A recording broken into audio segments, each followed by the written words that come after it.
Thank you, John, and thanks to everyone else that's made presentations and just for being here. This is really a night which I will remember for the rest of my life. It's really a hard act to follow all the things I've heard said here tonight. It's just like this is your life unfolding.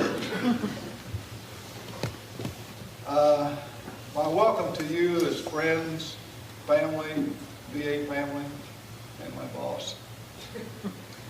You've all been a very special part of my life and had a lot to do with who I am and why I'm here, like the vice presidential candidate said this year. The answer is easy. I've had you people to mold me into whatever I am and whoever I am. I've had the privilege of working and knowing each of you, and just the fact that you made the effort to get here tonight is really special. It's bad weather, it's in the middle of the week, you've got to work tomorrow, or you folks do. It's wonderful. In my formative years, we lived in a small home and had only one sister, no brothers. And I was guided mostly by her. We were pretty financially depressed, as my daughter said.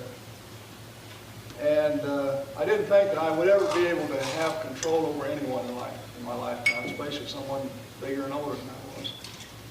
One day, we were there in the living room, and my sister jumped up and screamed and ran. And I ran to my parents too and said, I didn't do anything. I shouldn't be in trouble for this. But they said, well, no, you didn't do anything, and she's afraid of feathers. And I said, well, what? Did any particular kind of feathers? They said black feathers.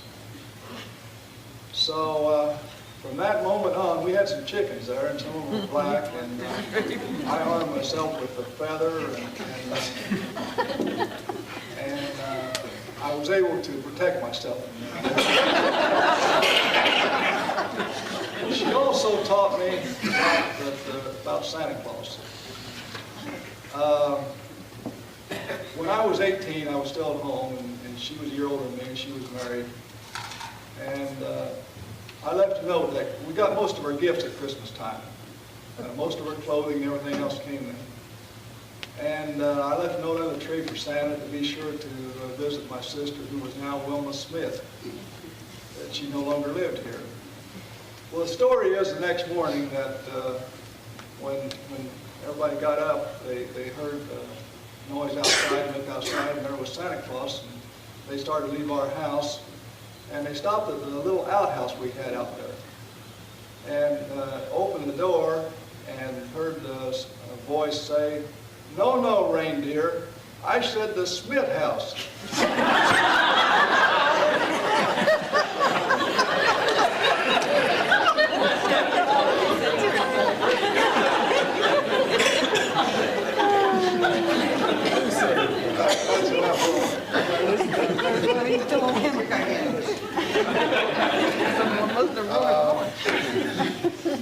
After I was discharged from the service, I was 22 years old, been 4 years in the Air Force.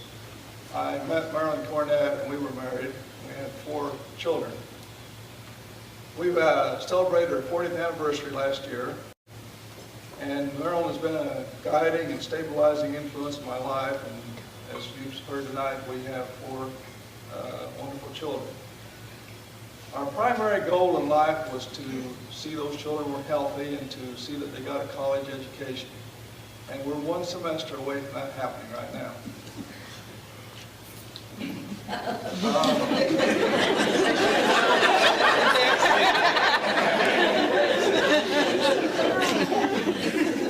We're very proud of our children. As you notice, Sheila's an attorney in Chicago.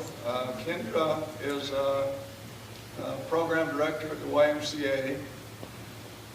Steve is electrical engineer at French Lick. And Derek has 1 more semester to go in his internship. Our children have presented us so far with 4 precious grandchildren. You've all had leading roles in permitting us to do this. And I'll try to focus in on some of that. And this won't take a long time here. After graduation from law school, I, for some reason, went to French Lick. They had no attorneys there. Everybody heard of French Lick. And very poor. We had about $2,800, and that went fast. Because attorneys, they get a lot of business, but they don't get any income for a long time. And really getting poor, and at the end of a road, and met Don Sloan. And he was really a mentor during those 2.5 years we were there. He and I formed the Chamber of Commerce in French Lick, and Don saw that I became its first paid manager. And that meant a lot to us. We also formed a development corporation down there and got into new industry. And Don has stayed very active in that since then. He's been to French Lick what Bill Hudnut has been to Indianapolis. It's really a fine city now. In 1961, I came to the VA. And the only person here, there's 2 people here tonight that were there when I came. Bill Keeker was the assistant personnel officer. He took me under his wing and helped me out the first couple of years. And then there was Bob Deerdorf. And he was my mentor during those years I was with VA. Very much of a friend to everyone. Helped me through many crises. In 1963, my boss became Charlie Maines.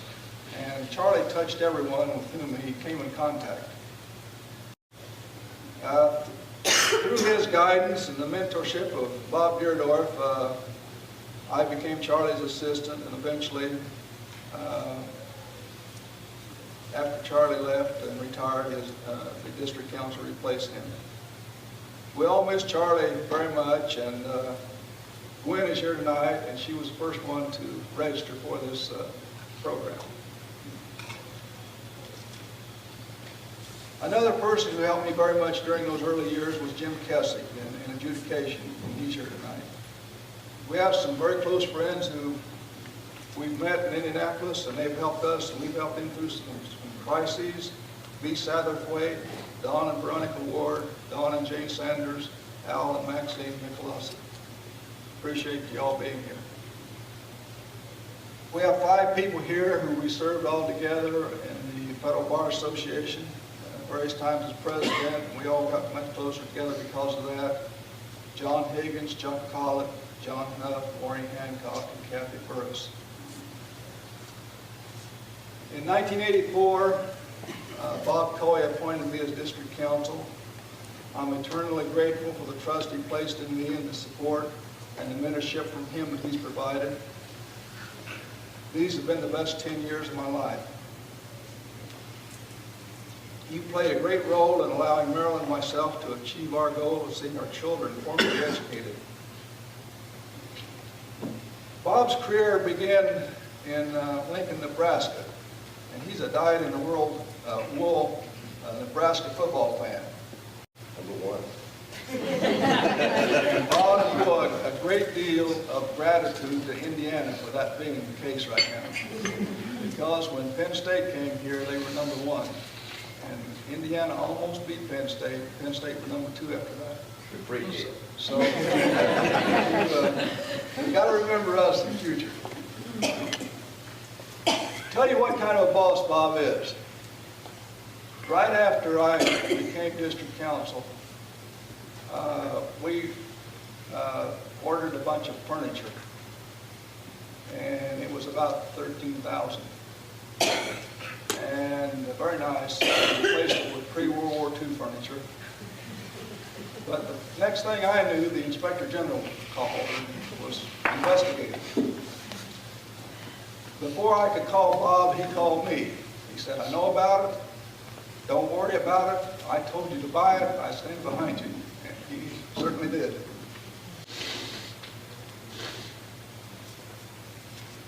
Two fellow employees that have been great friends and go to lunch with are Ted Nicely and Fred Rathgaber. And they've helped me through many of these crises. There's one thing about them, though, that I think you ought to all know. We have a staff in the regional office, and in order to become a full-fledged member of that staff, you need to buy donuts when you first join the staff. It's now been 10 years, and neither one of them have fulfilled that obligation. I want to leave that to Brian Jackson to see that that is fulfilled. Our hospital is very well represented here tonight with Susan Palmer, who's just been promoted to Associate Director, and we congratulate her for that.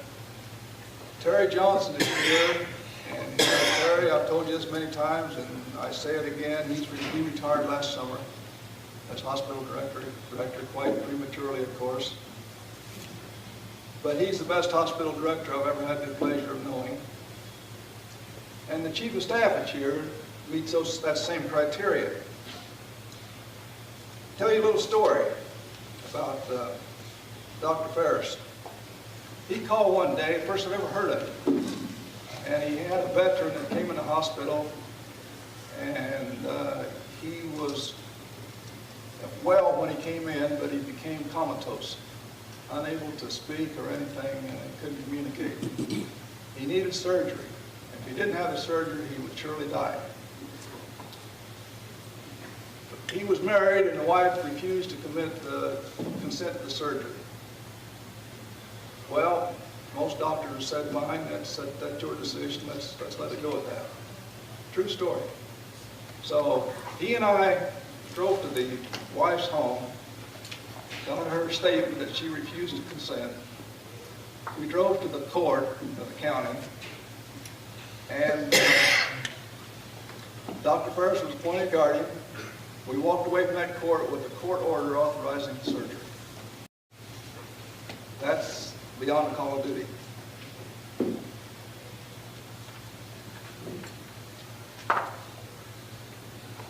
Many thanks to the service organizations.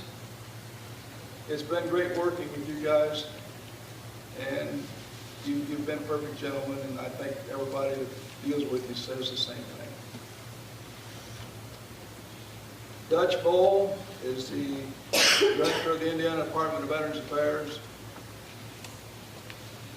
Really appreciate the award, Dutch. I don't think I'm deserving of that. You need to have one of those for Bob Coy sometime when he's out here. We do support that. But I think you are the finest Indiana Department of Veterans Affairs director we've had in Indiana. Time limits limit me on, bringing each one of you into this. I planned to do that, and Marilyn said, no, you got to cut it shorter. So I just say thanks to those in the regional office that are here. There's 7 among Guernsey, for instance, and really been very supportive of me throughout my tenure. Finally, to the employees of the district council's office, the little envelope that they handed me a while ago for the gift certificate from Menard was $150. And you guys have spent a lot on this thing, and I appreciate it.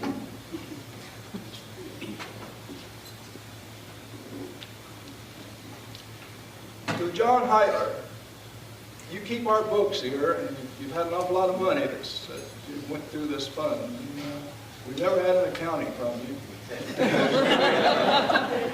I think one thing you ought to do is continue our custom of using fund money to buy donuts for a wife's birthday, and also to, when it comes Christmas time, to invite the retirees, Bob, you and I, back for a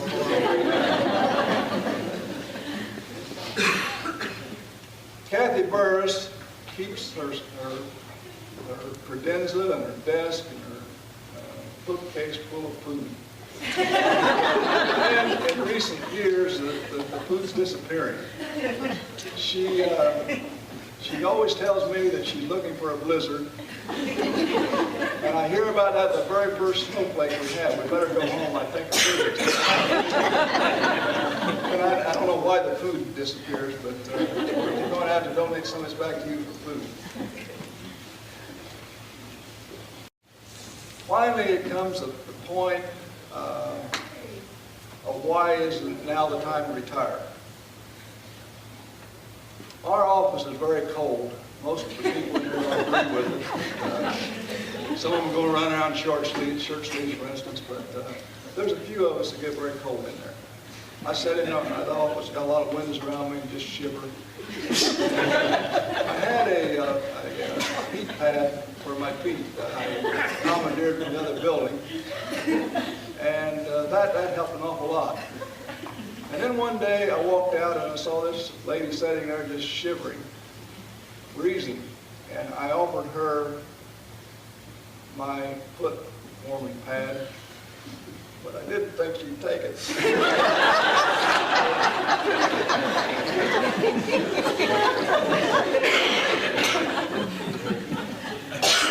Then we have a very large veterans banquet here every year. And last time Marilyn and I attended, she wouldn't go with me anymore after that, but last time I attended, it was raining. I said, I'll go get the car. And so I got the car and pulled up to the driveway, and she jumps in the car and shuts the door. And I start to leave, and I hear this noise in the rear of the car. I think the transmission must have went out. But I look around, and it's her pounding on the fender of the car. And it happens, and I look over that the lady in the car is not Marilyn.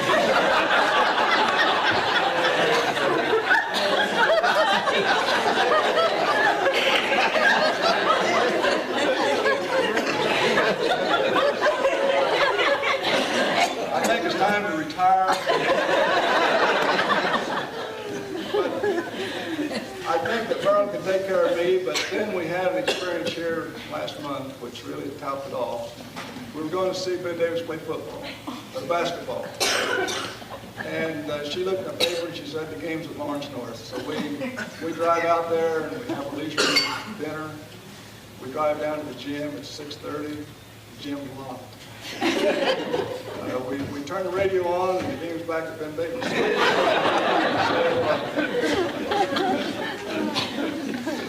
Seeing all those things happen, it is time to call it quits. In conclusion, I think sometimes I must be nuts for leaving here and retiring because it's part of the best organization in government in anywhere.